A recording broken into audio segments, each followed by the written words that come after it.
Rana 2. bölüm 21. qism.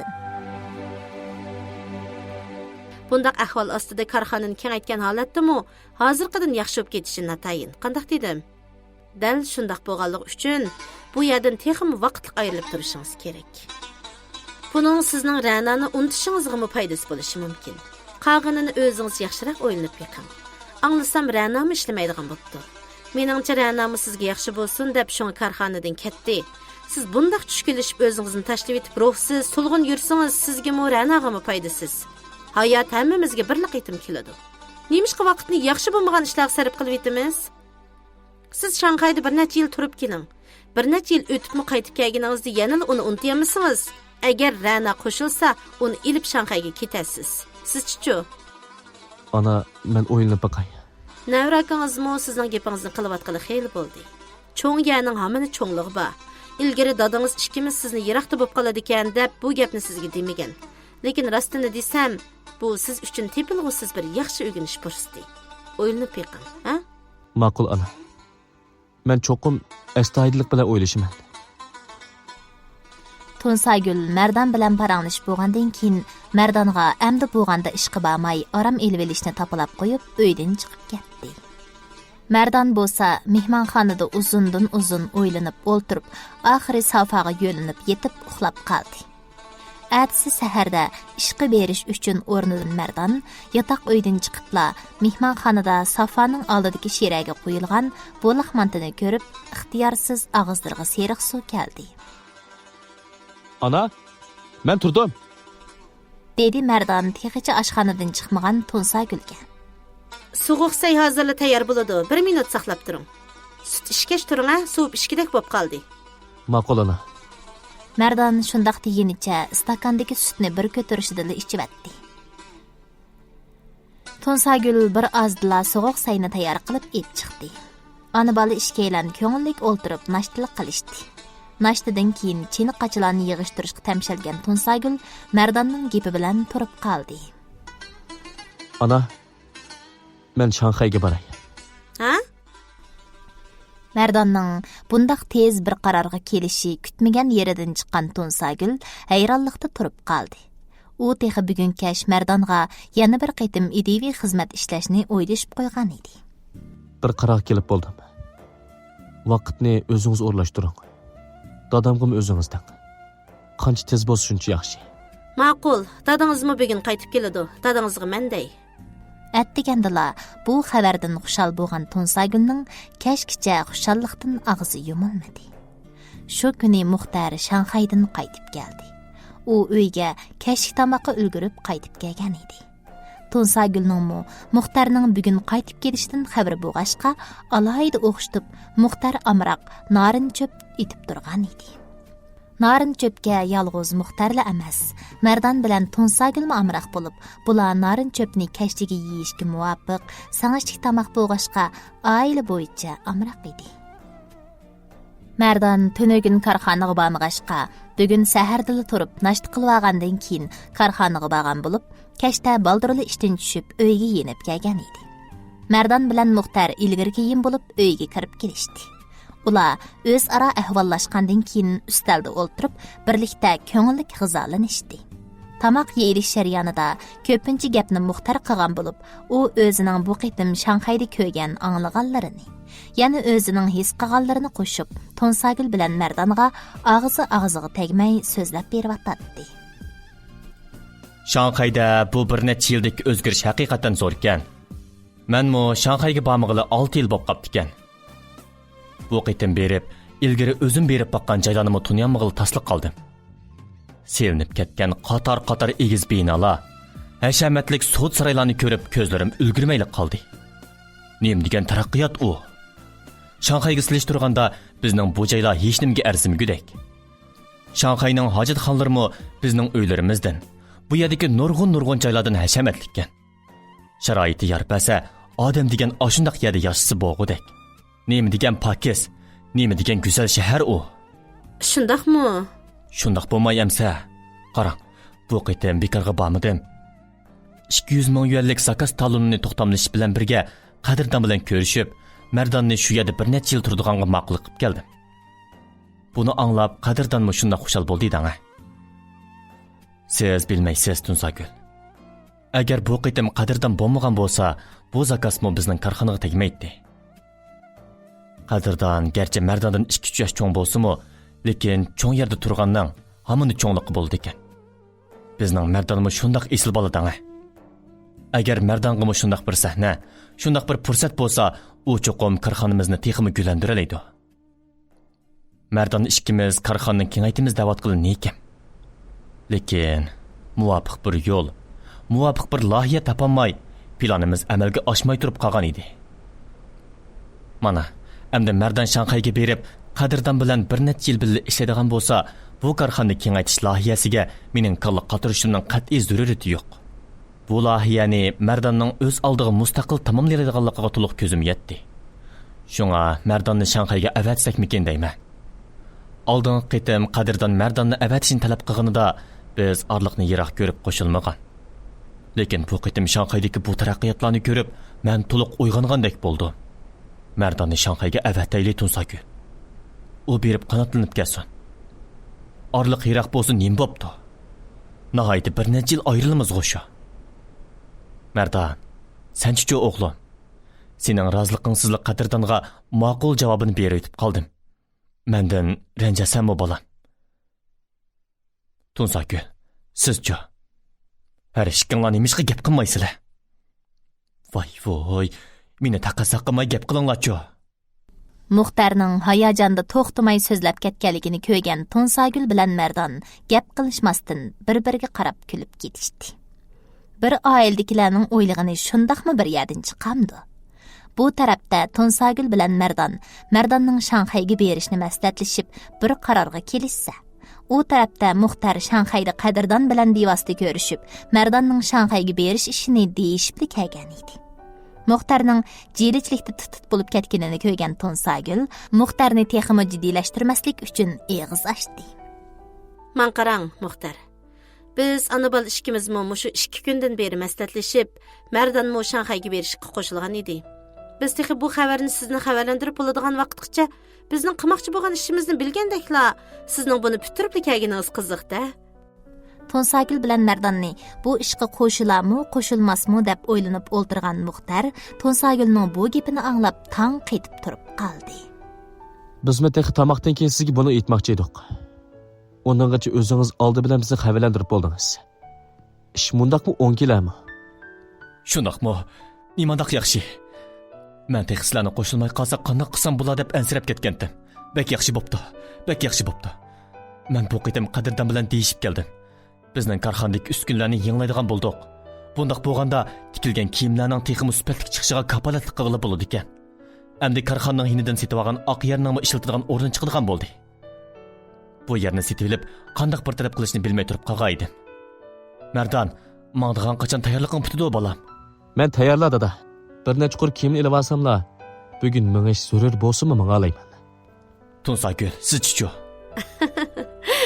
Mayli, siz o'rinlashtiring. Undaq bo'lsa tex yaxshi. Men bu qitim qadrdon o'rinlashtirgan mashinada keldim. Ularning shirkatidan ishkaylan men bilan birga keldi. U ishkaylanning bu qitim vazifasining biri mush tarafdagi zakaz qilgan malni ilib ketish bo'lsa, yana biri bu taraflardagi bozor ahvolini kuzatib beqish. Imkon bo'lsa, qadrdonning bu taraflarga mablag' sag'us bor ekan. Ular bu tarafda 4 kun turib, topshirilishga tegishli zakaz mallarni topshirib olgandan keyin bozorlarni bir-aqor ko'rib ondan qaytmoqchi. Shundaq bo'lganda, bugun cheslag'i 12 bo'lsa, ular 17 cheslar qaytadigan yo'lga chiqadigan bo'ldi. Mardonni shularga qo'shib qo'ysak, bizmi xotirjam bo'lamiz. Sizlarchi shundaq qilsak bo'larmi? Oldirab qolamizmi ya? Yana texi 5 kun vaqt bor ekan. Dada, oldirab qolmaymiz. Shunday qilaylik. Shundaq qilib, tayyorlik qiladigan bu 5 kun vaqtmi ko'zni yumib ochquchi o'tib ketdi.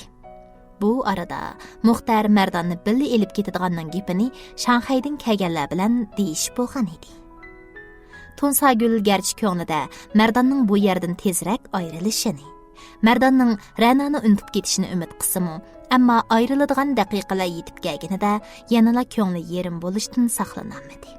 Bugun Mardon mangadigan kuni bo'lg'ashqa Tunsagul texmi jiddiylashib qolgan edi. Balam, kiyimlaringni ilib oldingmi? Qilin kiyimlaringni qanday qilding? Men ratlab beray desam unimiding, hammani o'zing yig'ishtirding. Qaysini ilib, qaysini qo'yganingni bilmagandikin men uqamay qoldim. Ansirmang, ana, lozimlik narsalarni oldim. Süt shuncha vala to'qashlarni yoqtirsam, orali 10 tal ilib olding. Bag'ich qiynalib qolasanmi bolam? Ana, yeyishga ilib olgan narsalar Shanxayga borg'uchi yesi bo'ldi. Men yoki bir odamzod bormaydigan jangalga ketib olmasam, kam narsa keraklarimni shu yerga berib ondan olsam bo'ladi emasmi? Voy, bir mashinada yolg'iz Mardan mangmaydi. Yana boshqa ikki odam tursa, ko'p narsa kerak ilib olsa, Mardan o'zimi xijil bo'lib qolmamdi. Ha, ma'qul. Menli ko'p gap qilaman bu uyda zodi. Shundoq qilib, Mardanni Shanxayga yo'lga solgan Muxtar bilan Tonsagulning ko'zlari yoshlangan holda uyga qaytib kirdi. Rastini aytganda, Mardan texa hozirgacha uydan bundoq uzun vaqt ayrilib baxmag'ishqa, Muxtarning ko'ngli yerim bo'lib qolgan edi. Bir necha kunlik safardan keyin Shanxayga yetib kelgan Mardanni qadrdon ishnimi tashlab qo'yib kayniga selib, Shanxayni ravurs 2 kun aylantirdi. Bu 2 kunlik ko'rgazma, ekskursiya jarayonida Mardan o'zining yurtlari bilan bu joydagi zo'r farqni to'liq his qildi. Uning ko'nglidagi korxonani kengaytiradigan bu o't texmi yalqinchidi. Shundan keyinla Mardan xizmatga beshchilab kirishib ketdi. Shanxaydagi xizmat ritmi yurtdagi xizmat ritmidan necha hassa tez edi. Uning ustiga qadrdonlar bilan Mardonlarning har ikkilisining qilayotgani kiyim-kechak tijorati bo'lg'ashqa, Mardan bu ishga tezlik kirishib ketdi. Mardan aldirashchilikda beshini qashlug'idek vaqtni chiqaramadi. Shu aldirashchilik bilan Mardan Ra'noni o'ylashni bara esidan chiqarib qo'ydi. Ko'nalarning ko'zdan yiroq, ko'ngildan yiroq degani shu o'xshaydi. Amaliyotda Mardanning o'ylagani shu edi. U Ra'no bilan birga bo'lamagan ekan, Ra'noga baxt ep kelamagan ekan, qo'lini qo'yib etishni qaror qilgan edi. O'zi yaxshi ko'rgan odamning baxtini, ham xushalligini ko'rishning o'zimi bir baxt. Ra'no xotirjam baxtli yasli bo'ldi, deb o'ylaydi Mardan.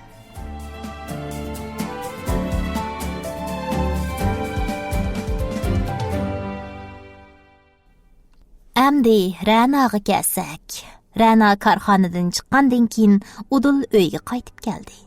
U Gulginaning nars keraklarini uyga akirib etib, uydagi o'zi bilan Gulginaga yetarlik lozimatliklarni to'liqladi. Ondan uyga bir bekinib kirib 4 kungacha uyning eshigidan chiqmadi. Gulgina bilan ikkisining 3 vaqt tamog'ini o'zi atdi. 9 oylik bo'lib qolgan Gulginaning xapsi yo'q edi. Uyqudan uyg'ansala kulib uyg'onatdi. Put-qo'llari birdammi jim turmaydi. Ra'no yolg'iz qolganlarda Gulginaga ko'p gap qilib bagashkimikin, Gulgina 6 oylikdan eshibla uchiq qilib ana deyishni boshlavatgan edi. Bu bir necha kun ichidami Gulginaning ko'zi ochilgan minutning hammasida Ra'no zerikmay Gulgina bilan birga bo'ldi. Uning bilan birga o'ynadi. Gulgina o'milsa birga o'miladi. Gulgina tamni tutib o'rnidan turib tam yaqilab mangsa, Ra'no qadamlarini asta elib uning bilan tang mangdi.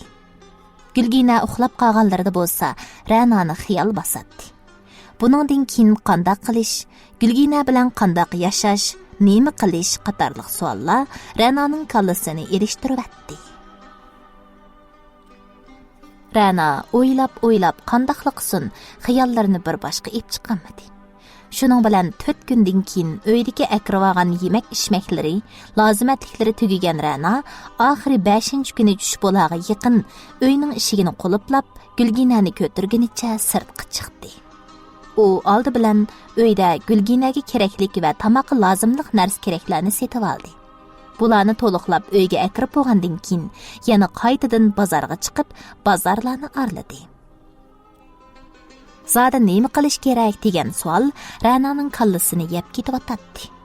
Yana biror yerdan ish tepib qilay desa, xalqning qo'lidan pul elib xajlamak haqiqatan tas.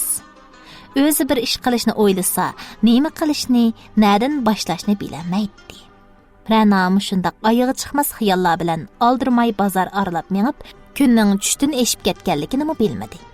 Bir kamda to'xtamay yig'lab ketgan Gulginaga qarab, uning to'satdilla nima uchun yig'laydiganligini bilmay ajablanib turgan Ra'no qo'lidagi soatiga ko'zi tushib, soat istilkisining tushdan keyin ishkini ko'zitib turganligini ko'rgandan keyinla ondan Gulginaning qo'sig'i echib yig'laganligini his qildi. Ra'no xiyol bilan manganligi uchun qo'sig'ining oshqanligini his qilmagan edi. Lekin Gulgina texi amdili 9 oylik bo'lay degan bir bola. U helimi mushu vaqtgacha chidabdi. Onun kichikini uchini qandaqmi cho'ng odam bilan selishtirg'ili bo'lsin.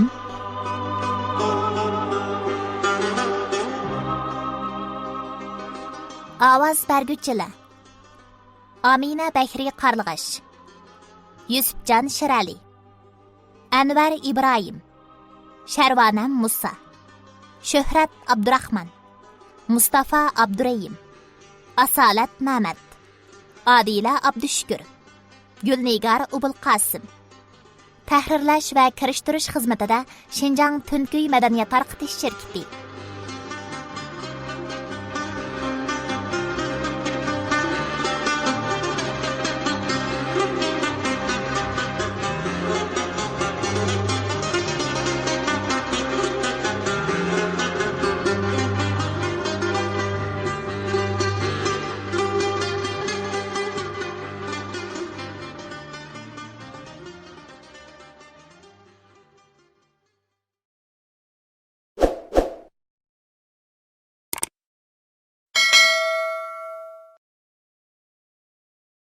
Ra'no 2-bölüm. 22 qism. Ra'no xiyol bilan manganligi uchun qo'sig'ining oshqanligini his qilmagan edi. Lekin Gulgina texi amdili 9 oylik bo'lay degan bir bola. U helimi mushu vaqtgacha chidabdi. Uning kichikini uchini qandaqmi cho'ng odam bilan selishtirg'ili bo'lsin. Hozir Ra'noga Gulgina bor. U Gulginaning kulginiga qarab kuladi. Gulginaning bearam bo'g'inini ko'rsa, ko'ngli yerim bo'ladi. Qandaqli qilsa qilib Gulginani amalning baricha xushal qilishni o'ylaydi. To'g'ri. Mana bu ona. Bola uchun onaning shaxsiyatsizligiga hech narsa to'g'ri kelmaydi. Mana, Elimu Ra'no Gulginaning yig'ilganligini ko'rib, nima qilishni bilmay qoldi. U qo'sig'ining ochliqiga chidamay yig'layotgan Gulginaga qarab, darhol yondagi bir daraxtning daldisiga o'tib, uning qo'risqiga azroq bo'lsin dal bo'lsin uchun uni emitdi. Lekin Ra'no biladi. Tamoqqa kirishgan bu vaqt uchun onaning suti xuddi cho'ng odam usig'anda suv ichib ussizligini qondirgan bilan o'xshash edi. Shunga Ra'no Gulginani emitib bo'lgandan keyin yaqin atrofdagi o'zi bilan bola qo'sig'ini to'yg'izg'idek bir narsa yeyish uchun oshxona izladi. Taliga yaqinli atrofda bir oshxona turadi. Ular ilgirmi bu yerdan bir necha qitim tamoq yeb baqqan. U oshxonada faqat oshmandili chiqardigan bo'lib, tamoqi haqiqatan o'xshaydi. Tamoqning bir xil ekanligiga qaramay, bu oshxonaning xaridorimi ko'p edi. Shunga hozir tushdan xilli eshib, ko'pincha oshxonalarda odam selikadigan vaqt bo'lgan bo'lsa-mu, bu oshxonada texi tamoq yeyotgan va kirib chiqayotgan odamlar ko'p edi. Uning ustiga oshmanda yeyilsa Gulginaga ziyon qilmaydi. Shularni kalisidan o'tkazgan Ra'no Gulgina bilan kirib, mushu oshxonada qo'sig'ini to'yg'izib chiqdi. Shunda qilib Ra'no to'p-to'g'ri bir kun bozor cho'giladi. Bir kun aylanib yurib, yerib qolgan Ra'no Gulgina bilan kashk tamoqini sirtdan yevilib yenib kirib, yotadigan joyga o'zini atdi. Attigandan beri onasining quchog'ida erkin bo'lolmagan Gulgina Ra'noning qo'lidan tushishi bilan tomni yaqlab mengib erkin harakat qilishni boshlavatdi. Ra'no yetib Gulginaga qaradi.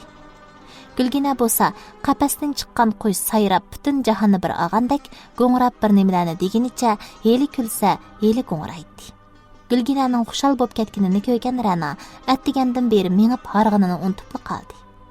U yana o'rnidan turib, Gulgina bilan birdam o'ynashib, Gulgina herib uxlab qolgandan keyin andin yotdi. Timtos kecha. Kishilarning dardlarini, yomonliklarini, xatoliklarini, shundaqla uvolchilikdan, azobdan, seg'inishdan to'kilgan ko'z yoshlarini yushirdigan eng yaxshi payt. Gulgina uxlab o'yning ichi timtosliq cho'mgan vaqt dal Ra'noni g'am andishi bosadigan, g'am qayg'u yeydigan vaqt. Ra'noni yana xiyollar iskanchiga oldi. Bu bir necha kundan beri o'ylagan o'ylari bilan bugun bozorlarni to'liq cho'gilgan ta'siroti qo'shilib, Ra'noning kallasida o'zi bir ish qilib beqish istiga qo'zg'alib qelyotdi. Ra'no bir tarafdan ishni qamlashtiramay, bekordan-bekor bir munch pulni isrof qilib etishdan qo'rqatdi. Lekin ilgirkidek biror yerdan ish tepib ishlay desa, korxonada uning Gulginani ep berib ishlashiga mardon yo'l qo'ygani bilan boshqa yerda Gulginani opirishga mumkin bo'lmaydiganligini bilatdi. Ra'no o'yla oxiri yanala o'zi do'kon ochib sinab beqishni qaror qildi. Bundaq bo'lganda Ra'no qiynalsimi, lekin Gulgina bilan xotirjam billa bo'la oladi. U bugun bozor aylanib, bakrak semiz ayollarning bozordan kiygilik kiyim topolmaydiganligini his qildi.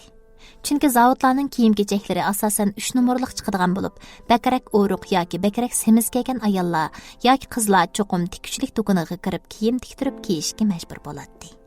Yoki bakrak o'ruq kiygan qizlar eng kichik nomerlik kiyimni do'konlardan setib olib, ondan tikuvchilik do'koniga akirib kichiklatib kiyadi. Shunga Ra'no bozorlarni ko'rib, o'ziga yaragan bir necha xil nusxadagi kiyimdan o'rnak elib, uning nusxasiga azroq o'zgartish kirgizib, bu kiyimni 5 nomerlik qilib tikib, do'konning sirtiga kiyim asqushga esib qo'yib setishni sinoq qilib beqishni o'ylagan edi.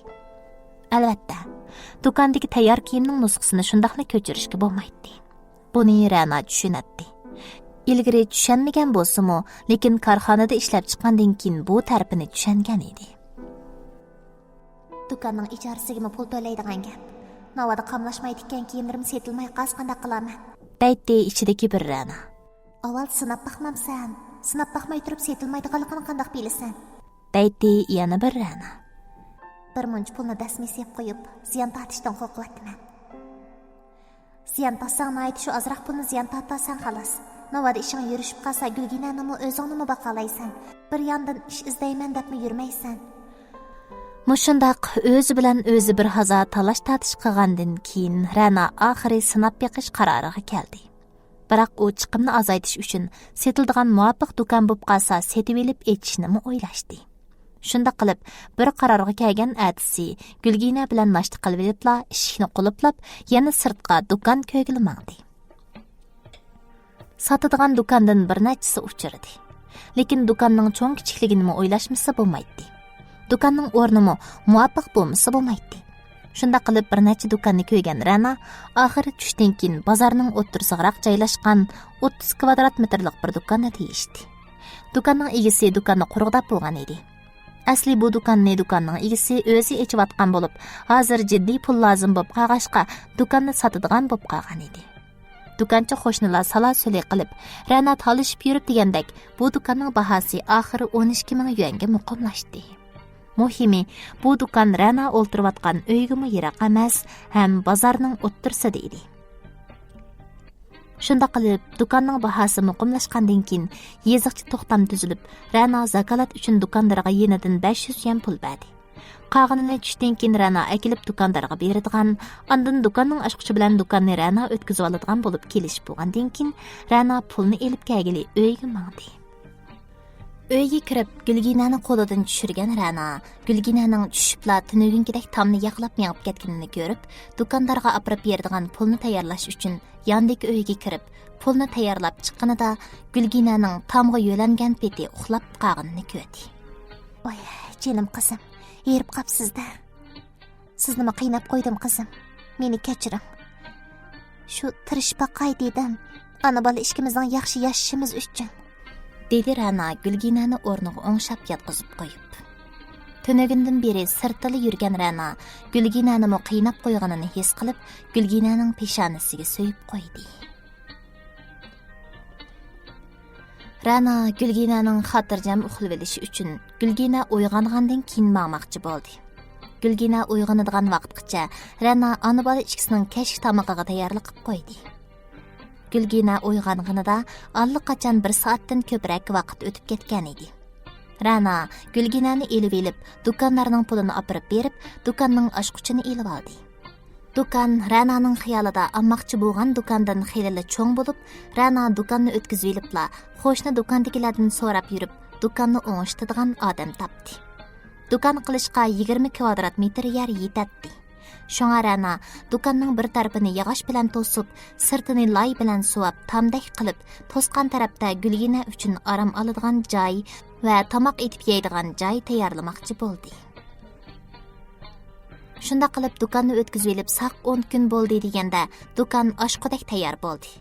İçideki to'sqan tarafda Gulginaning uxlashi uchun bir karvat, sirtidagi tarafda Gulgina uchun o'ynaydigan bir sanduq tayyorlangan bo'lib, uningdan boshqa kiyim tikish mashinasi, dazmol, bo'kish mashinasi, dazmol soladiganda ishlatadigan taxta bo'lib, dukanning bir tarafiga ratliq qilib to'xtatilgan edi. Bu necha kun dukanni o'ngshaydigan vaqtda Ranamu vaqtni ching tutib, o'ziga lozimli narsalarni, o'ziga lozimli loyihalarni ko'rib, tikishga asosiy jihatdan tayyorlanib bo'lgan edi. Әтісі сәһәрділа дұқанға кеп болған Рана, Gulginani алдын тәйярлап қойған сандуқчысы içide олтырғызып қойғанден кейін, дұқанны бір құр тазлап, су сепіп сүпіріп, дұқанның ішігіні ечіп қойып, тикмекчі болған киімге ішләшні башлаватты. Hazır 6 ay məzgili boğaşqa, ayallarning və qızlarning Ürümçinin bu ıssiq havasida anda-munda kichik qizlarning ishton kiyvag'ini hisobga olmaganda ko'proq uzun ko'ylak kiyishadi. Шуңа Рана hava o'tishadigan, odam qarashdimi kiysi salqin turadigandak ta'sir beradigan, ammo ko'zga ko'p cheliqadigan girib raqibning bir necha xilidan tanlab, har bir xilidan 5 nomerlikdan ko'ylak chiqqidek raqib elib tayyorlab qo'ygan edi. Bu kuni Rana aldirab ketmay, tushlik tamog'ini do'konda o'zi etib yeb, ondan ko'ylakni tikishni davomlashtirib, kash ko'rguncha 2 xil raqibning har biridan 3 nomerlikdan ko'ylakni bitirib, jami 6 ko'ylakni bitirib, do'konning ichidagi sirtidanmi yo'ldan o'tib ketayotgan xaridorlar ko'raligidek joyga kiyim asqishga ilib esib qo'ydi. Atsi Rana texmo sahar kelib ishga tushib ketdi. Mushundaq ishlab 6 kuni 2 nusxadagi 4 xil rangli raqibdan tikilgan 5 nomerdagi ko'ylak bitib, do'konning tomlariga esib etildi. Bu 6 kun jarayonida Rananing yan do'kondagi qo'shnilari anda-munda kirib, Rananing tikish qilayotganini ko'rib chiqib ketgandan boshqa biror xaridormi do'konga dastlab baxmadi. Bu 7 kun jarayonida biror xaridorning do'konga kirib salmaganidan Rana sal umidsizlangandek bo'ldi. 7 kuni tushga yaqin Rana o'ltirgan do'konning 2 do'kon nerisidagi oyoq sotadigan 50 yoshlar atrofidagi qo'shnisi Amitaxun kirib keldi. Bugun tikish qilmagan o'xshamamsiz, qizim. Kasla Amitka, bu o'rindiqda o'ltirsizlar. Ha, qizim, qarsam tikimchilikka xeyli usta ekansiz. Lekin sodi engingiz sal yo'q ekan. Shunga o'zingiz bilan bir paranglashib baqay deb kirishim. Rana nima deyishni bilmay, Amitaxunga qarab turib qoldi. Ha, ilgari soda qilib baqanmaydingiz, qizim. Ha, bundaq so'rasam boshqacha tushunib qolmam. Yo'q, Amitka. Qiyna davasizlar anglayman. Rostini desam, menmi ilgaridan tikchilik bilan gulkashlashdan boshqa ish qilib baxmagan. Soda setiq to'g'risida hech narsa bilmayman. Boshqa bir qancha yerda ishlab, boshqalarning qo'lida ishlab, ulardan pul olmoqning ta'sirkeligini tushunib yetgandan keyin, boshqalarga yalinib ishlagunicha o'zim bir midirlab baqay deb bu do'konni elishim. Mana ko'zlarimni ko'rib turibdi. Do'konni ochqilimi hafta bo'lib qoldi. Texi bir tiyin soda qilib baxmadim. Rostini desam, o'zim ayirib ish qilay deb, to'g'ri qilmaganda men bu yerda o'ylanib qelyapman. Rana bu mehribon odamga o'zining o'ylaganlarini o'z ayni aytdi. Amitaxunning tijorati xeyli yaxshi bo'lib, mushu atrofdagi do'kondorlarning ichida sodasi eng yaxshi do'kon hisoblanadi. Do'konining muqim xaridorlari xeydali ko'p edi. Uning Rananing yeniga kirib, bu gaplarni qilishdagi maqsadimi, Rananing texi yeshig'imi to'shmagan Gulginani yeniga elib, qiynalsimi o'zi yolg'iz midirlab yurganiga ich og'irtganidan edi. Ha, qizim, ko'nlarda sodining 9 rang biri jang degan gap bor. Sodada albatta samimiylik birinchi o'rinda turdi. Lekin setib chiqarishga o'zimiz ancha-muncha amal o'ylamasaqmi bo'lmaydi. Qizingiz bilan sizga qarab, sal ichim og'rib qoldi. Xohlasangiz sizga ozroq yo'l ko'rsatay degan. Unda qilgan bo'lsa-ku jon deb xushal bo'lgan bo'lardim. Qani eysizlar, qo'lig'im silida. Ha, boya gulmi kashtilayalayman dedingizmi? Ha, gulkashlashni bilaman. O'zimni danglig'im emas. Men gulkashlashga xeyli usta. Ha, mana qarang. Rangmi, jangmi o'zida tayyorkan. Nimishqa yaxshi foydalanmaysiz deyman. Qandaq deyla? Gaplarni tushunmadim-ku. Dedi Amtaxunning gaplaridan texmo gangirab qolgan Rana. Amtaxun aldirmay o'ltirib, Ranaga yaxshiroq o'ylanib, amalba kashlangan gullar bilan tikilgan kiyimlarni moslashtirish. Tikilgan kiyimlarning har bir nusxasidan bir nechta taldan eshik sirtig'ini ep chiqib esib qo'yish. Bo'lsa foydani bak ko'p edishni ko'zlamay, chiqadigan foydani muvofiq qilib xaridorni ko'paytirishni maqsad qilish. Sirtqa esilgan kiyimlarning bahosini qog'ozdek bir narsaga ko'zga cheliqadigan alohidaroq qilib chaplab qo'yish qatorliq bir qator chora usullarni Ranaga so'zlab berdi. Bularni astoydillik bilan anglab o'ltirgan Rana Amtaxunning bu gap so'zlaridan keyin xuddi kallasi birdili echilib ketgandek bo'ldi. Amtaxun deydiganlarini deb chiqib ketib bo'lgandan keyin Rana Gulginani og'inicha darhol do'konni taqab bozorga mangdi. U bozorni xeyli uzun cho'gilab, gul kashlashga lozimliq narsalarni. Uningdan boshqa yana bir necha xil sidam, guli yo'q, kiyim tikishga muvofiq deb qirgan raxtlardan tanlab setib olib keldi. Shu kuni Rana ep kelgan raxtlardan 2 tal ko'ynak tikib bitkizib, ondan uyiga qaytdi. Ertasi sahardala do'konga kelgan Rana yana ishni boshlab. U tunugun tikib bitkizilgan ko'ynaklarga chiroyli qilib gul kashladi. Shu kuni tush bilan 2 tal gul kashlangan ko'ynakni bitkizgan Rana tushdan keyin do'konning oldiga bir necha xil ko'ynaklarni, ondan ularning bahosi yozilgan chiroyli gul chiqarib kesilgan qog'ozlarni ko'ynaklarning ustiga chaplab do'konning oldiga tizdi. Rananing qilgan ishlarini ko'rgan Amtaxun do'konga kirib aldirash ishlayotgan Ranaga qarab, "Qilganingiz mening o'ylaganimdan bak yaxshi bo'pti. Texmi tirishib, cho'qim yaxshi qila olasiz." deb madad berib, ondan kiyim-kechaklarni qandoq setib chiqarish, kirgan xaridorga qandoq muomala qilish to'g'risida Ranaga yana ozroq dars so'zlab berib chiqib ketdi. Bu kuni Rana gul kashlangan ko'ynakdan birini, ondan heliq kuni tikkan ko'ynakdan birini setib chiqarib, o'zining ro'yini xeyli ko'tarib qoldi. Bu kuni faqat 2 talli ko'ynak sotgan bo'lsa-mu, kirib ko'rgan xaridorlar 15-20 larga berib qoladi.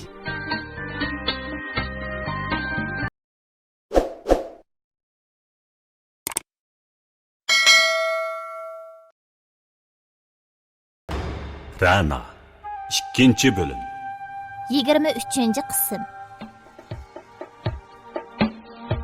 Shunda qilib Rana bir tarafdan kiyim tikib, bir tarafdan setib chiqarib, ozg'ina 2 oyning ichida xeyli ko'p xaridorlik bo'lib qoldi. Hozir uningga kiyim tiktirgili kiradiganlarmi bag'an siri ko'payib. Ajrning tegi oltin degandek, Rana o'z ajrining bekor ketmaganidan xushal edi. Gulginaningmi o'zi uchun yasatqizgan sandug'ida anda-bunda yanınib turayotgan o'yinchoqlarini o'ynab, qo'sig'i ochganda, cho'ng-kichik tarti qistiganda, yig'lagan ovozi anglangandan boshqa vaqtda bu o'maq qizning g'alvasi yo'q bo'lib, Ranaga qat'iy daxli qilmaydi. Shunda qilib, bara-bara Rananing do'konining savdosi yaxshi bo'lib ketdi. Texmi yaxshi bo'lgan yeri do'konga bir qaytim kirgan xaridorlardan mushu qisqig'ini 2 oyning ichida takror bir necha qaytim kirganlar bor edi. Yana bir qism xaridorlar tonish bilishlarini boshlab kirgan edi. Mushundaq bo'lib, Rananing do'konining xaridorlarining sonimi eshib beryotdi. Kirgan xaridorlarning ko'ynaklarni yoqtirib kiyib, sinab beqib, setib olib chiqib ketayotganligini ko'rgan Rana xushal bo'ladi. Do'konni ochgan vaqtning o'zirishiga agishib, Ranaga buyurtib kiyim tiktirdiganlarning sonimi xeyli eshib qoldi.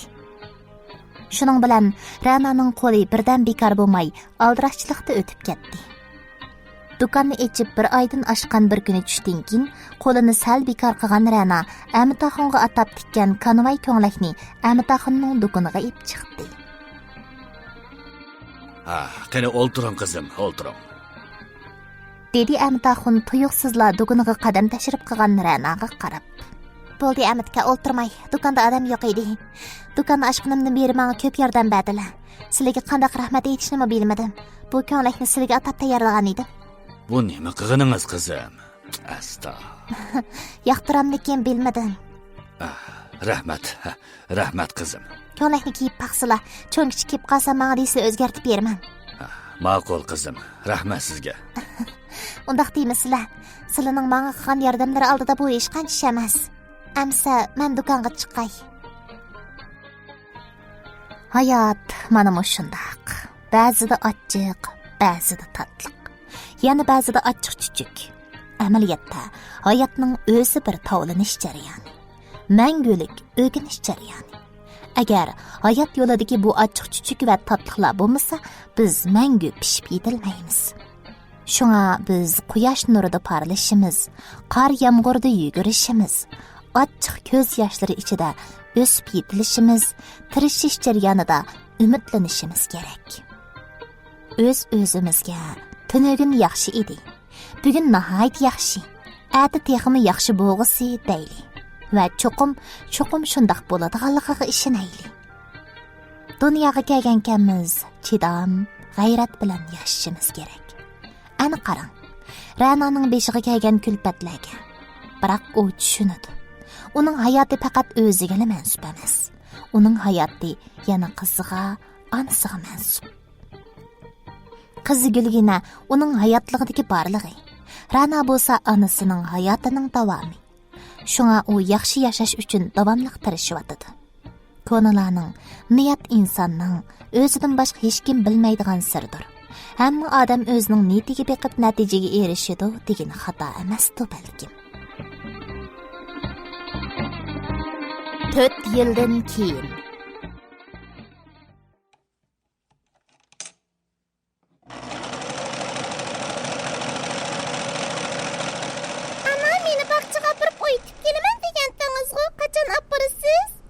Kelar hafta aparay, bo'lamdi qizim. Oldin qaytimi shundoq degandingiz? Gapida turmagan bola yaxshi bola emas degandingiz u. Anam yaxshi bola emas. Endi men sizning gapingizni anglamayman. Gapingizda turmaydi ekansiz. Kelar hafta rostla aparman. Va'da beray, cho'qim aparman, ha?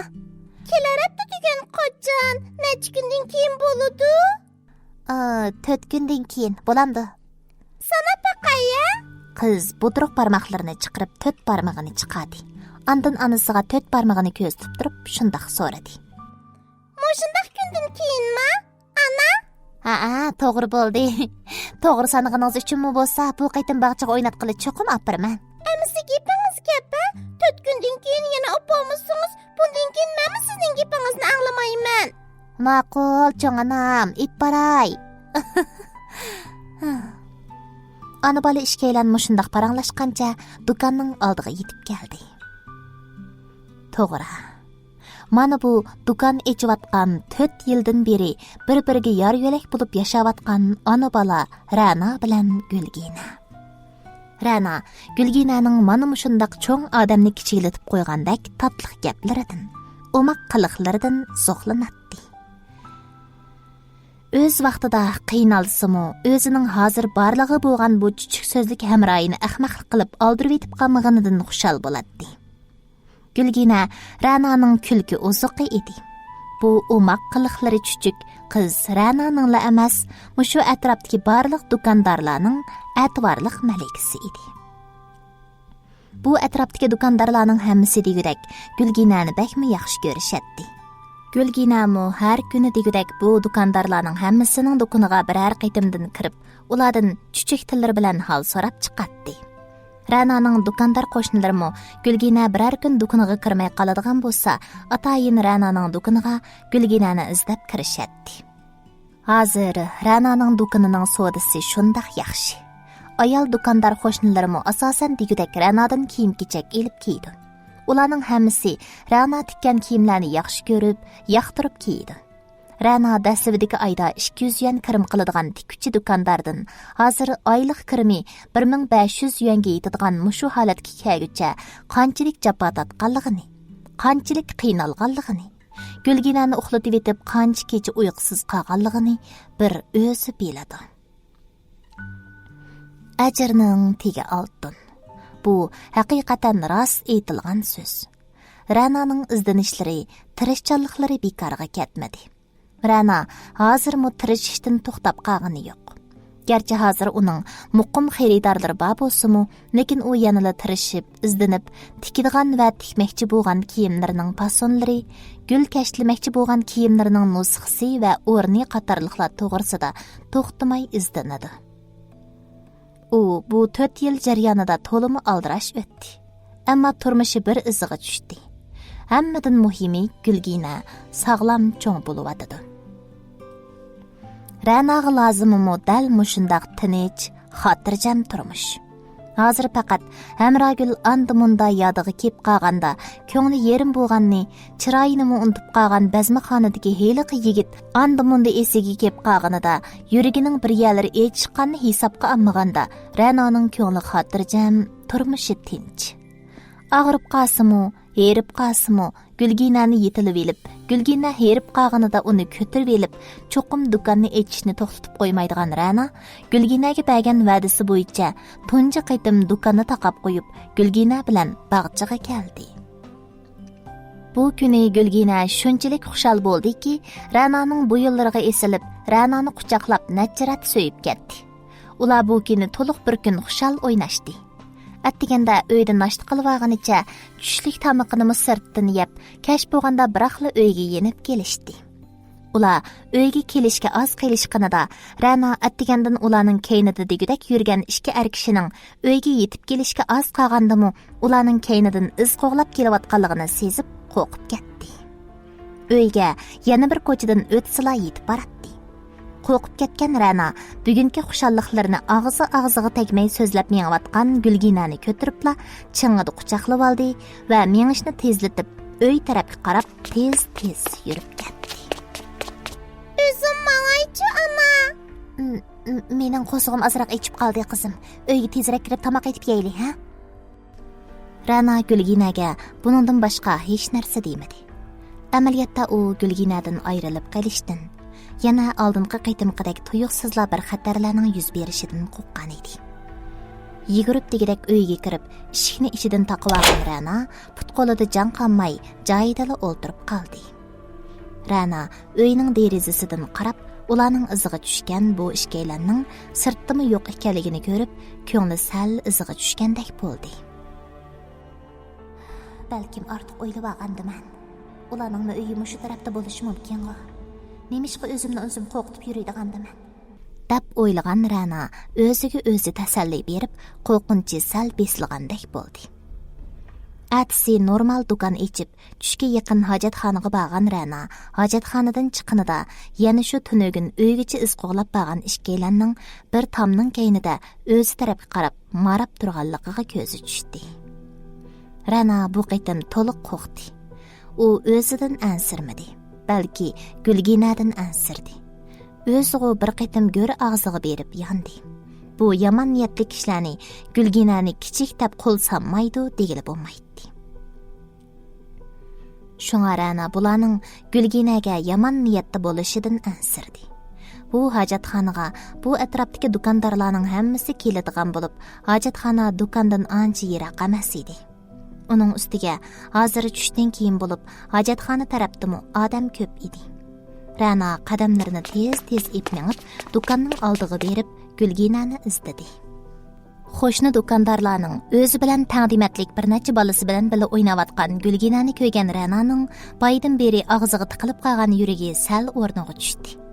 Shu kundan keyin Ra'no Gulginani ko'zidan yiroq qilishga, do'kondan uyiga kechroq qaytishga mujrat qilolmadi. Qo'lidagi ish shuncha ko'p bo'lsa-mu, u kun kirib qorong'u tushishni kutmayla do'konni taqaytida Gulginaning qo'lidan ching tutqanicha tez qadamlar bilan uyga mang'atdi. Mushunda qilib Ra'no xuddi u ishga er bilan mo'kishmak o'ynagandek, ular har kuni Ra'noning do'koni atrofida balig'i bor edi. Ra'no bo'lsa, yana ilgirgidek bir ko'zida Gulginani ko'zidan yiroq qilmasa, yana bir ko'zida u ishga erni ko'zidan yutirmay o'zining ishini qiladi. Ularmi xuddi Ra'noning o'zlariga qadilib qolganini bilgandek, yer turadigan o'rnini yutkimaydi yoki bu yerdan yo'qab ketmaydi. Shundoq kunlarning birida Ra'no qo'lidagi ish bilan bo'lib ketib, kunning qanday kesh bo'lib ketganligini bilmay qoldi. Bu kuni Ra'no qo'lidagi ishni tugitib beshini ko'targanida qorong'u tushib bo'lgan edi. Izchil bu yerda o'zlariga qadilib turayotgan heliqi ishga kishi kalisiga kelgan Ra'noning sirtiga qorong'ulikqa qarab, yuragi qartliq qilib qoldi. U darhol qo'lidagi ishni yig'ishtirib, Gulginani yetaliginicha do'konga qulib selib uy tarafga qarab mangdi. Gulgina do'kon ochgandan beri buncha kechaga qilib baxmagan edi. Ular uyiba ko'chaga amdili qayrilishiga heliqi ishki yerdan ungandakla Gulgina bilan Ra'noning oldida paydo bo'ldi. Ularning qo'lidagi pichoqlar qorong'uda yalt-yult qilib chaqnaydi. Ra'no Gulginani ko'taribla bag'riga ching besib quchoqlab oldi. Qo'rqyapman. dedi Gulgina xuddi xatarning o'ziga yaqinlab kelayotganligini bilgandek Ra'noning bo'ynidan ching quchoqlab. "Qo'rqma qizim, men bor, ha?" dedi o'zimi qo'rqib turayotgan Ra'no Gulginani papilab. "Nima qilmoqchisizlar?" Biz nima qilmoqchi? Qiziq gap bo'ldi-da bu. Digina, biz nimaga keldik? Necha vaqtdan xeyli ko'p pul topding. Shuni hajlashib beraylik debchi. Shundaq-ku aka, ha? Shunga keldik.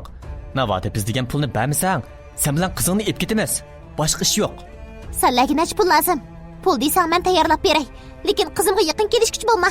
Qara aka, qo'rqib ketyapman bu qizning gaplaridan. Shuni degina, o'zining kichikligiga gapining yo'qolligini buning. Avval qizni ilib olaylik. Qizni qo'limizga ilib olsaqla, onasini degan yerimizga keltirdiganda qilamiz. Shundaq deyishkincha ular ikkisi Ra'no bilan Gulgina tarafga qarab yaqinlab minishdi. "Bizga yaqin kelishma. Odam bormi? Qutqizinglar." Seni yuma. Paskina. Ashdan bormi tesiri qutqizdigan. Oradan birisi kelgancha kelib, Ra'noning tastikiga birini selvatdi. Yana biri fursatdan foydalanib, Gulginani Ra'noning qo'lidan tortib oldi.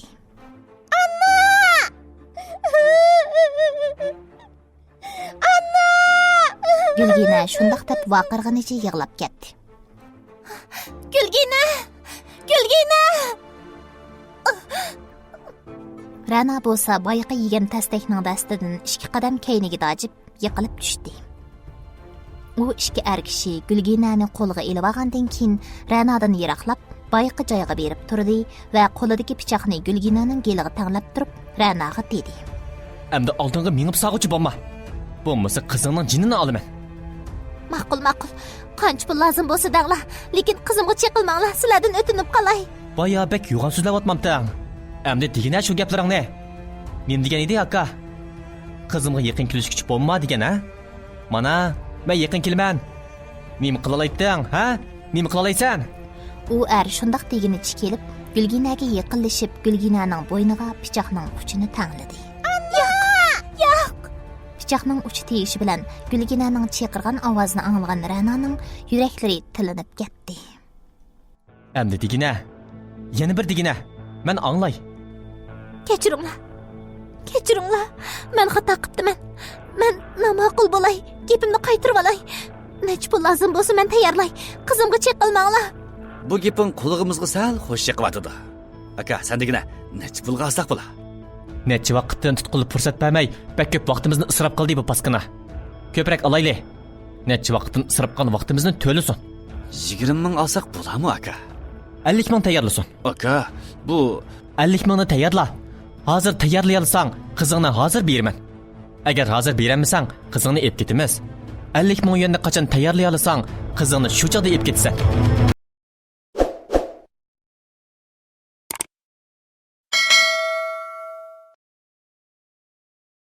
Ra'no 2-bo'lim. 24-qism. 50 mingni tayyorla. Hozir tayyorlay olsang, qizingni hozir beraman. Agar hozir bermasang, qizingni ep ketamiz. 50 ming yuanni qachon tayyorlay olsang, qizingni shu chog'da ep ketsan. Undaq qilmanglar. Ra'no ularning Gulginaga yana xatar yetkazib qo'yishidan ansirab, oldiga bir qadam yengishga jur'at qilolmadi. Menda uncha ko'p pul yo'q. Menda borining hammani beray. Qizimni ep ketmanglar. Sizlardan o'tinib qolay. Bizni tilaydigan divan ko'rib qoldingmi? Kechgacha 50 ming tayyorlayolmasang, qizingni saq ko'rman deb o'ylama. Ular gapini tugatib, texi 2 qadam ma'mayla, nalardan paydo bo'lgani noma'lum bir yigit Gulginani tutqun qilib olgan bu ishkarni nachumush bilan yiqibla Gulginani ularning qo'lidan tortib oldi. Bu ishlar bak tez yuz bergachga Ra'no nima bo'lganini bilmay qoldi. U yugurib kelib Gulginani qo'liga ilib, chang quchoqlab, Gulginaning yuzlari va mang'izlariga to'xtamasdan suyib ketdi. Yuring, sizlarni uyga olib qo'yay. Bularni Xotirjam bo'ling. Ular endi sizlarga yaqin kelmaydi. Ular hozirla berishga tegishli joyiga bordi. Ra'no mushu gapdan keyin hech narsa demayla bu yigitga agishib mandi. Gulginani men ko'tarib olaymi? Yo'q, o'zim ko'taray. Rahmat. Gulginaning bo'ynidan texi qon chiqyotdi. Gulginani bag'riga bosgan Ra'no necha qadam mengibla Gulginaning benormalligini his qildi. Gulgina hushidan ketgan edi. Gulgina, qizim. Gulgina, meni qo'rqitmang, qizim. Qizim, ko'zingizni oching. Gulgina, ko'zingizni oching. Men ko'rib boqay. Javlon Ra'noning yeniga tezlik bilan kelib Gulginani bir qo'r ko'rib chiqdi va vaqiradi. Olim, Aziz. Bormisizlar? Biz başlıq. Mashinani olib kelinglar, doktorxonaga boramiz. Turg'un, Mehmet, Odil. Kuchinglar yana bir mashinada bu ikki jinoyatchini elib, gazarmaga qaytib, kechilab so'roq qilinglar. Javlon nayt tez suratda ishlarni o'rinlashtirib etib, Ra'noning qo'lidan yetilab Gulginani ko'tiribla yetib kelgan mashinaga chiqdi. Ular Gulginani Udul harbiy doktorxonaga ipadi. Gulgina qon ko'p chiqib ketib hushidan ketgan edi. Javlon Ra'noni jiddiy qutqizish bo'limining oldidagi o'rindiqda o'ltirg'izib qo'ydi. Ra'no nima ishlarning bo'layotganini bilmagudek holatda edi. Bir ozdan keyin doktorlar yugurishib chiqib keldi. Doktor ularga baladan qon ko'p chiqib ketganligini, balaga jiddiy qon sammasi bo'lmaydiganligini aytdi. Doktor, men balaning onasi, qizimga mening qinimni selinglar. Siz qaysi qon tipi? Doktor, men B qon tipi. Qizimga mening qinimni selinglar. Balaning qon tipi alaydi ekan. Doktorxonamizda hozir bundaq qon yo'q. Qon iskelatidan qon elib kelib bo'lguncha balaning hayoti xavfga uchrashi mumkin. Doktor, qizimni qutuldirib eling, o'tinib qolay. O'tinib qolay. Nima ishlar bu? Texi amdili xotirjam yashayotgan bu ona balaning bir kundalik xotirjamligi buzildi-ku. Taqdirmi bularning xotirjam turmushiga ko'z qizartib otamdigandi. Mening hech narsadan tamoyim yo'q. Faqat qizimning salomatligi. Bizning xotirjamligimiz bosilib bo'ladi. Mushularni o'ylab, Ra'no taram-taram to'kilayotganida boyaqi Gulgina bilan o'zini qutuldirib olgan yigitning ovozi qaytadan anglandi. Doktor, men balaning dadisi. Mening qinim siz boy degan qon tipi shu. Mening qinimni selinglar. Ra'no bu gap bilan dong qetib turib qoldi. Undaqda texi yaxshi, qani men bilan mening. Doktor, men balaning dadisi. Doktor, men balaning dadisi. Doktor, men balaning dadisi. Bu gap Ra'noning kallasida xuddi chaqmoq chaqqandek takrar qaytalanib. Ra'noning kallasi tormozlanib qilib, mang'anmagan mashinadek qop-quruq bo'lib qoldi. Ra'noning kallasiga hozir hech narsa kelmaydi. Hech narsani o'ylayamaydi. Ra'no jiddiy qutqizish uyining oldidagi o'rindiqda sapsaq 2 soat mushundaq o'ltirdi. Jiddiy qutqizish uyining chirog'i o'chib, doktorlar bemordan karvatga selib ishtirib chiqqanida Ra'no chachirab o'rnidan turib ketdi. Doktor, Xotirjam bo'ling. Bala dal vaqtida ip kelingachga ham qolmoqda selingancha bala xatardan o'tib ketdi. Lekin bala atigicha aran o'chiga kelishi mumkin. Shunga jiddiylashib ketmanglar. Aras, yo'ldashingizdan ko'p qon elindi. Uning quvvat to'plashga diqqat qiling. Bo'lmasa keyin kasallik asarati qiladi. Shu gapdan keyin doktorlar Ra'noning gap qilishini kutmayla aldirab ketib qoldi. Ra'no doktor sestralar ishtirib chiqqan karvatning keynidan mengib yotoqqa o'rinlashdi.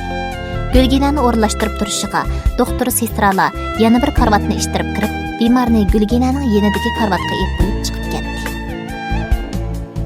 Bu dal Gulginani qutqizib olgan, shundaqla yana Gulginaga qon bergan yigit edi. U hozir chiroyi tatargan holda hushsiz yotadi. Ra'no Gulginaning qo'lidan tutib o'ltirganicha bu yigitga qaradi. Bu yigit heliqi bazmixonadagi yigit shu edi. Ra'no esiga oladi. Garchi oradan 5 yil o'tib ketgan bo'lsa-mu, Ra'no shundaq aniq esiga oladi. Bu dal shu yigit edi. Bu yigit rostilla Gulginaning dadasi edi. U boya doktorga o'zining Gulginaning dadasi dedi. U Gulginaning o'zining qizi ekanligini biladi ekanda. U buni qanday bilgandi? Uning oilasi bormidi? U yigitning oilasi bo'lmasa, to'ti. Mendan o'ylab ketdi. Yenge, boshliq bilan sizga tamoq ep kirdi. Yugra, qiziqdi ichib. Bu boya bular bilan bir mashinada kelgan yigitlarning biri edi. Ra'no nima deyishni bilmay g'ang'irab qoldi. bu xaltada qarshi keba. Gülgina bilan boshliqqa har kuni atigan kashda 2 qo'shiqdan silib chayqib bering. Qantiliqlaydi. Buni doktor buyurgan. Rana texichili gangirgan holatda edi. Gap qilgan bu yigit kulib ketib chiqib ketdi. Rana texi gangirgan holatdan asiga kelmay turib, Javlanning yo'talgan ovozi angladi. Uyg'ondingizmi? Dedi Rana o'rnidan turib. Javlanning uyg'onganini ko'ribmi, yana gap qilmay o'tiraverishga bo'lmaydi. Nemani degan bilan bu yigit Gulgina bilan o'zining jinini qutqizib qoldi. Mushu taraf uchunmi bo'lsa, Rana bu yigitning holidan xabar olishga tegishli edi. Hozir xizmatdoshlaringiz tamoq elib kiribdi ekan. Men bilib beray, qizig'ida ichib eling. O'zingizga bo'ling. Sizmi tamoq yemadingiz aqcham? Mening qo'zig'im ashmidi, sizga bilib beray. Nima? Gulgina o'sha keladigan vaqtgacha siz ho'shingizdan ketib yiqilib qolay demaydigansiz? Undaq emas. Amis o'zingizga bo'ling. Tamoq oz emas. Har ish kelimizga yetadi. Ko'rmay turib tamoqning ko'pligini qandoq biladigan? Deb o'ylagan Rana tamoq qatisini qo'liga oldi. Tamoq rostli ko'p edi. Rana Javlonga bir qarab etib, tamoqni ikki qachiga bo'ldi. Tamoq akirgan yigit ketarlik narsa kerakligini bilib ilib kirgan edi. Ular tamoq tugugicha hech narsa deyishmadi. Tamoq yeyilib bo'lib, Rana qachilarni yig'ishtirib atgandan keyin Gulginaning karvati yenidagi o'rindiqqa kelib o'tirdi. Yotoq ichida o'ng'aysiz bir xil jimjitlik hukm surmaydi. Rana nima deyishni bilmaydi. Javlon bo'lsa, xuddi Rananing eg'iz ekishini kutib turgandek, Rana bilan Gulgina tarafga qarab o'tirib, gap so'z qilmaydi. Buruq turmaliqqa chidamagan Rana oxiri eg'iz ochdi.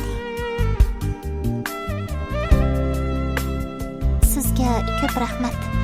Agar qizim ishkimizni qutuldirib olmagan bo'lsangiz, nima bo'lishimizni bilmaydi. Undaq dema. Gulgina meningmi qizim? Siz bilan Gulginani qo'dash mening majburiyatim, ha? Siz Gulginani qachon bilgan? Uni nemishqa kesib qizim deb aytasiz? Bu savolni oxir so'radingiz. Men tex sizni bu to'g'risida savol so'ramasmikin deb o'ylagan. Nemishqa so'ramoqdayman. Sizning hayotingizda to'satdan biri paydo bo'lib, 5 yildan beri yolg'iz beqiyotgan yurak balangizni balan deysiz, siz hech narsa deymamdingiz. Xato tushunib qolmang. Men undaq demoqchi emas. Amaliyotda birovning hayotiga to'satdan bosib kirib, uning turmushini ostin ustin qilgan odam men emas. Dal siz. Ha? To'g'ri. Siz mening hayotimni ostin ustin qilib atdingiz. Men sizni izlayotgani to'p-to'g'ri 4 yil bo'ldi. Bu gapingizni qanday tushunsam bo'ladi? Men o'z vaqtida sizni yaxshi ko'rib qolgan. Dedi Javlon bazmxonadagi ishni tilga olsa, Rananing boshqachalar tushunib qolishidan ansirab. Buni anglagan Rananing yuzi anarning donisidek qip-qizil bo'lib ketdi. U darhol Javlondan ko'zlarini ep qochib, boshqa yoqqa qarab oldi. Undaq odam nemishqa meni 4 yilning oldida izlashni boshladingiz? Nemishqa bazmxonadagi chog'da meni ep ketmaysiz? Bularni davitib, ashu azobliq kashmishi qaytadan esiga kelgan Rananing ko'zlari yoshlandi. Meningmi sizni shu chog'da ep ketkim keldi. Lekin mening o vaqtdagi o'rnim va vazifam mening undaq qilishimga yo'l qo'ymaydi. Shunga mening o chog'da birdan-bir qila oladiganim. Javlonning bu so'zlarini anglagan Rana o'zining shu vaqtdagi bir qism savollariga javob topgandek bo'ldi. Lekin u cho'qim bularni aniq bilib olishi kerak. U yosh yo'qi ko'zlari bilan Javlonga qaradi. "Menga aniqroq deb bersangiz bo'lamdi. Men o chaqda o'zimning nima bo'lib qolganligimni bilmadim. Atis uyg'ongandan keyin ular meni aslidagi ep ketgan o'rnimga akilib qo'yishdi. Lekin o vaqtdagi ishlarni hozir o'ylasammi, menga xuddi tushdek bilindi.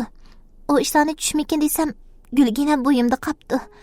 O ishlarning hammasi men uchun bir sir, ham bir qabohatli tush. Lekin rostini aytsam, mening bularni tushunib bor. Chunki shu ishlar mening butun hayotimni ostin-ustin qilyapti. Albatta, Gulginani ep qolganimdan qat'iy o'kinishim yo'q. U mening barliqim ham hayotim.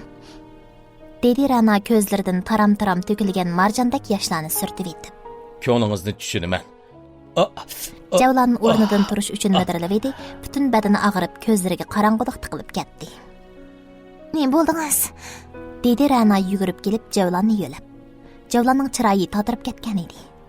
Rana Javlonni yo'lab yotqizib qo'ygandan keyin yugurib chiqib doktorlarni chaqirib kirdi. Doktor yataqqa kirib Javlanni birər qur tekshirgandan keyin Ra'noga qarab xafa bo'libroq dedi. Eringizning sizga lozimi yo'qmi? 2 litr qon degan oz qon emas. Odatda normal odamdan buncha ko'p qon olmaymiz. Bugun ahvol alaydi bo'g'ashqa, bemorning hayotini qutqizib qilish uchun eringizdan mushundaq ko'p qon elishga majbur bo'ldik. Lekin ammo eringiz yaxshi kutilmasa, kasallik asar tiqib qolmaydi deb kapolat berolmayman. Men diqqat qilay, deyaladi Ra'no aralla qip-qizil qizirib. Aslida Ra'no doktorning gapiga radiya bermoqchimi bo'lgan. Lekin Javlanning tatirib ketgan chiroyiga qarab, uning Gulginani qutuldirib olganligi esiga kelib, tilining uchiga kep qolgan radiya so'zlarini ichiga yutib etib, doktorga faqat shunala deyaladi. Doktor bemor va qon berguchiga qarashda diqqat qilishga tegishli ishlarni bir qur topilgandan keyin chiqib ketdi. Doktor chiqib ketgandan keyin Javlanning yana midirlayotganligini ko'rgan Ra'no darhol kelib Javlanni yo'lab o'ltirg'izib, uningdan so'radi. Choy quyib beraymi? Ma'qul. Avar qiladigan bo'ldim. Eg'izlarim qurib ketyapti. Choy ichib boqay. Ra'no ustal ustidagi istakonga choy quyib, Javlanga tangladi. Men ichirib qo'yaymi? Yo'q. O'zim ichay. Javlan choyni ichib bo'lgandan keyin yenichi bo'lib ko'zini yumdi. Ra'no Javlan qaytirib bergan istakonni tutqunicha Javlanning ko'zini yumganiga qarab, nima qilishni bilmay turib qoldi. Javlan nimanidir bir narsani esiga olgandek yana darhol ko'zlarini ochdi-da Ra'noga qaradi. Av yandiki tomga yo'lab qo'ygan narsani ko'rdingizmi? Ra'no Javlan ko'rsatgan tarafga qarab beshni lang'ishdi. U yig'ma karvat. Bir odam yetishga nihoyat muvaffaq. Siz uni Gulginaning karotining yeniga qo'yib, shuningda aram eling. Sal uzilib qolganda ko'p qoldim. Qolgan gaplarni ati deyishayli, ha? Deginicha qaytadan ko'zini yumib uyquga ketdi. Demisamo, hozir xiyli kashf bo'lib ketgan edi. Ra'noning mobaydan beri qo'rqinchlikda, jiddiychilikda bilinmagan harg'inliklari Javlanning bu so'zlaridan keyin to'liq iskanjiga oldi. Ra'no karvatni avaylab qurashtirib, Gulginaning karvatining oyoq tarafiga qo'yib qo'yilgan yotqanni elib, yepinib yotganicha birdamdila uyquga ketdi. Atsi Javlan odati bo'yicha sahardala uyg'onib ketdi. U uxlab qopgandan keyin tunugungidan xeyli yaxshi bo'lib qolgan edi. U o'rnidan turib, asta karvatdan tushib, az to'la harakat qilib turishiga biri eshikni chekib kirib keldi. Javlan qarab, eshikdan kirgan odamning o'zlariga tamoq elib kirgan olim ekanligini ko'rib, tevish chiqarmaslik to'g'risida olimga ishorat qildi. Olim butining uchida dastlab ep kelgan tamoqni 2 karat o'tirsidagi kichik shira ustiga qo'ygandan keyin avaylab mengib chiqib ketdi. Ra'no bilan Gulgina texi uyg'onmagan edi. Javlan olim chiqib ketgandan keyin asta Ra'no bilan Gulginaning yeniga keldi. U Gulginaning chekillariga tushib qolgan sochlarini o'ngshab qo'ygandan keyin Ra'noga qaradi. Bu uyqu holatidagi Ra'noga qaragan Javlan bu qizning bazmixonadagi holatini ko'z oldiga keltirdi. Garchi Ra'no bazmixonadagi vaqtda qiynaq kirim qilib olgan bo'lsa-mu, Javlan kirimsiz holatdagi bu Ra'noni toniy olgan edi. Amaliyotda Ra'noning hozirgi holati uning bazmixonadagi qiynaq kirim qilib olgan holatidan necha hassa chiroyli edi. Javlan bu uyqu holatidagi Ra'noga qarab qaytib turib qoldi.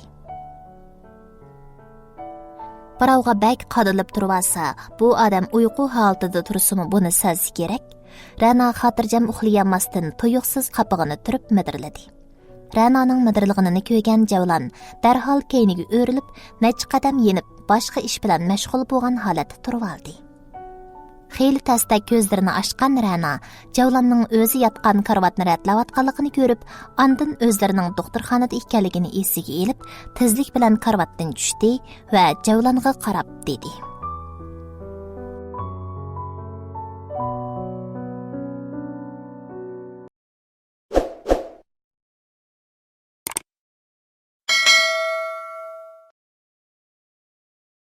Ra'no 2-bo'lim. 25-qism. Qiladigan ish bo'lsa mangdan, o'zingiz zo'r qilib uzilib qolmang yana. Uyg'ondingizmi? Kechiring, men uxlab qoptiman. Hech qisi yo'q. Tomoq bilamsiz, qo'zg'am ichyotdi. Gülgina uyg'andimi? Yo'q texi. Yana 1-2 soatdan keyin o'shiq kelarmikin. Ansirmang. Kichik bola emasmi? Narkozning ta'siri bu. Hech qisi yo'q. Rana shundoq degenicha suvxonaga chiqib yuz-ko'zlarini yuyib kirib, tomoq qachisidagi tomoqni bo'ldi. Tomoq sho'girish edi. Tomoq yeyilib bo'lgandan keyin Javlon og'iz ochdi. Hali Gülgina uyg'onib qolsa, bunday gaplarni deyishib yursak yaxshi bo'lmaydi. Biz paranglashib baqayli. Bo'lamdi. Bugun qandayroq tursiz? Bugun xili yaxshi. Amisa siz avval demsiz yoki menmi? Mening ko'p gapim yo'q. Men avval deb olay. Faqat 2 og'iz gapim bor. Dedi Rana Javlonning yog' davitishidan qo'rqqandek oldirab. Amsa siz avvalda. Birinchidan, Ranani 5 yildan beri yolg'iz beqiyapman. Shun uni tatib edishingizga ruxsat yo'q. Ikkinchidan, Men Gülginani tatib olman dedim-mi? men davolay bo'lamdi gapimni bo'lmay turing. Javlon Rananing jiddiylashib qolganini ko'rib, gapni qilmasdan beshini lang'ishdi. Ikkinchidan, agar siz to'g'ri yo'ldagi odam bo'lmasangiz, sizdan o'tinishim, Gülgina ikkimizning xotirjam turmushini buzmagan bo'lsangiz, gapim tugadi. Endi sizdan, dedi Rana Javlonga qarab. Rana do't emas. Oldida bazmixonada yuz bergan bir qator ishlar. Tunugin Javlon bilan tang paydo bo'lgan bir necha yigit. Ko'z oldidan bir-birlab o'tgan Rana, ko'z oldidagi bu yigitning oddiy odam emasligini oz to'la his qilgan edi. Javlon buni anglab, Ranaga qarab turib ketdi va bir ozdan keyin gapini boshladi. Meni xato tushunib qolgan o'xshaysiz. Avval sizmi mening gaplarimni anglab beqing. Xato tushanchingizni yo'qotish uchun gapimni oldi bilan o'zimni tanishtirishdan boshlasam. Mening ismim Javlon. Men askar. 5 yilning oldida mening bazmixonda paydo bo'lib qolishimdagi sabab bo'lsa, biz u yerga bir nechimiz vazifa ijro qilib olgan. Buni sizga aniq tushuntirib beramayman. Lekin men xato yo'ldagi odam emas. Sizning to'g'ri yo'ldagi odam bo'lmasangiz, deganingizni men to'liq tushundim. Siz menga qanday qaraysiz, buni men bilmadim. Lekin meningcha men qizim faxrlanib turib tilga olalaydigan dada. Sizning o kuni bazmixonda benormal bo'lib qolishingizning sababi bo'lsa, Qodirboy sizning ichidigan hariqingizga nihoyat kuchli to'g'ri selib o'tibdi ekan. Buni men siz bilan birga bo'lib, sizdagi benormallik xili uzun davomlashgandan keyin ondan bildim. Bu ishni o'zingizga besim qilyapman. Men u vaqt faqat sizni bazmixondagi bir qiz deb o'ylagan. Lekin siz bilan birga bo'lib bo'lgandan keyin kirlikka qarab, sizning pok ekanligingizni bildim. Pushaymon qildim. Lekin o'rniga kelmadi. Ammo shu vaqtda buningdan boshqa amalmi yo'q edi. Agar siz bilan birga bo'lmaganimda, balkim siz dorining ta'siridan o'lib ketishingiz mumkin edi. Siz hoshingizdan ketgandan keyin men sizning beshingizda xili uzun o'ltirdim. Sizni qanday qutqizish, sizni qanday ep chiqib ketish to'g'risida ko'p o'ylandim. Bazmixondagi qizlarning hech qanday o'zining asli ism familiyasini qo'llanmaydi. Men buni tushunaman. Lekin o chaqda mening sizning haqiqiy ism familiyangizni, o'ltirishlik o'rningizni so'rg'idek imkoniyatim bo'lmadi. Şoňa faqat Qodirboyning qo'li orqali sizni u yerdan chiqarib etdim. Bizning shu chaqda boshlangan bu og'ir vazifamiz 3 oydan keyin oxirlashdi. Shuningdan keyin qismdan ruxsat so'rab sizni izlamoqchi bo'ldim. Lekin keyindilla ulab berilgan yana bir vazifa mening bunday qilishimga yo'l qo'ymadi. Shunda qilib, menga berilgan vazifani tugitib, 4 yilning oldida ondan qismdan ruxsat so'ray oldim. Sizning ism familiyangizni, qayerdan ekanligingizni bilmagachga, sizni tepish menga bakma taski to'xtadi. Lekin sizni izlashdan hech qachon voz kechib baxmadim. O chaqlarda siz xiyolimga kelsingizlar, sizni shu ish sababli baxtsiz bo'lib qolganmidi deb o'yladim. Chiroydan boshqa hech nimani bilmagan odamni izlash dengizdan yengni izlaganga o'xshaydi ekan. Dastlabda sizni tepib siz bilan to'y qilishni o'ylagan bo'lsam, vaqt uzargancha qandoqli bo'lsin sizni tepib to'y qilib bo'lgan bo'lsangiz, baxtli bo'lgan bo'lsangiz shuni ko'rib bo'lsimi, ko'nglimni amintirishni o'yladim. Oxiri 4 oyning oldida sizni do'koningizdan topdim. haqiqiy gapni desam, ko'nglingizga kelmasin. Gulginani ko'rib, sizni to'y qilib bo'lgan o'xshaydi deb o'yladim. 10 kun atrofida sizning kayningizda yurdim. Siz Gulgina bilan yolg'izli edingiz.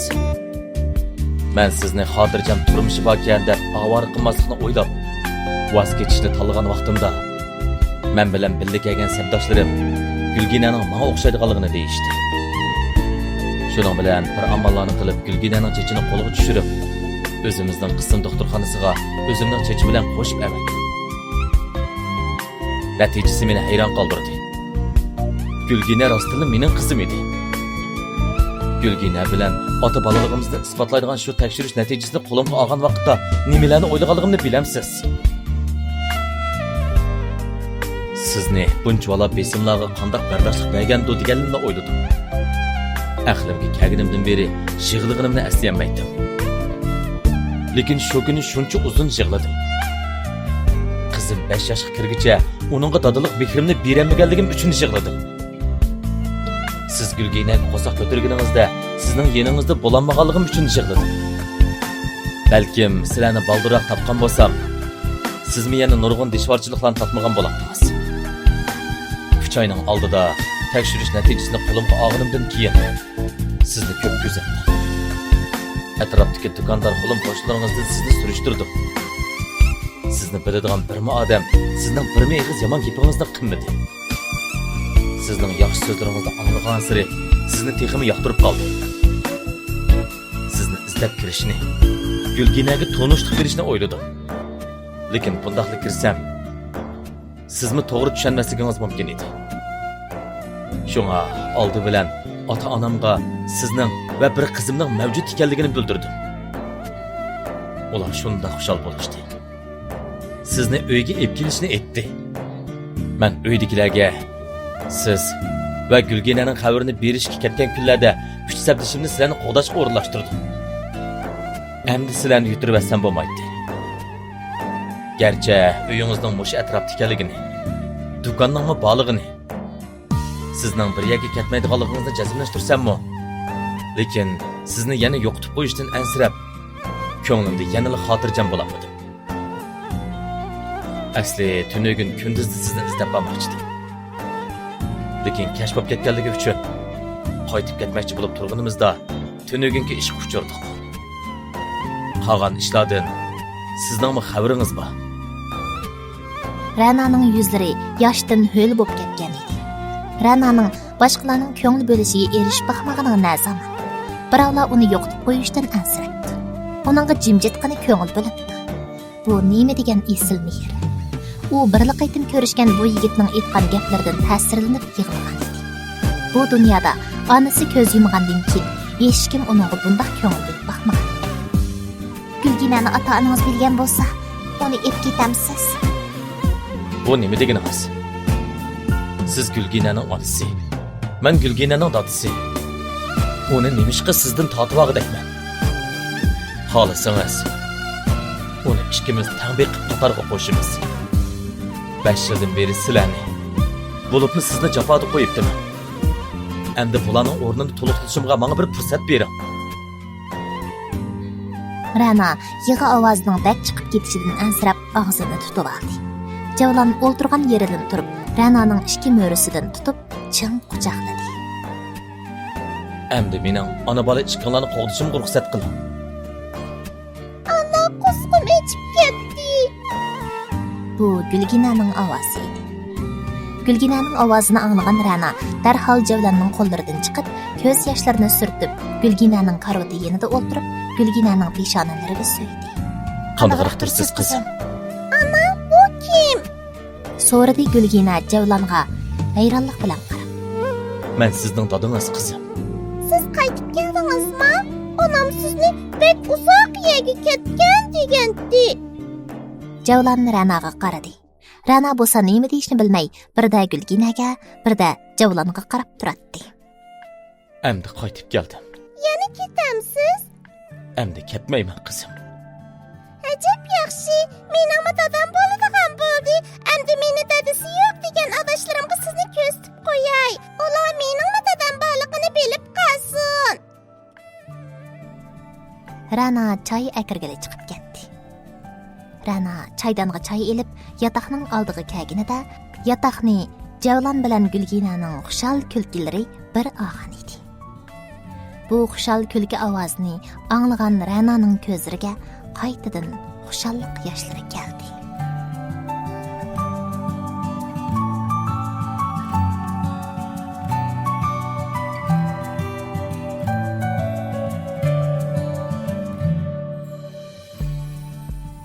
Şunun bilan Rana namlıq köp qismliq ovozliq asar butunlay oxirlashdi. Yoqtirib anglagan barliq do'stlarga chin qalbimizdan rahmatimizni bildiramiz.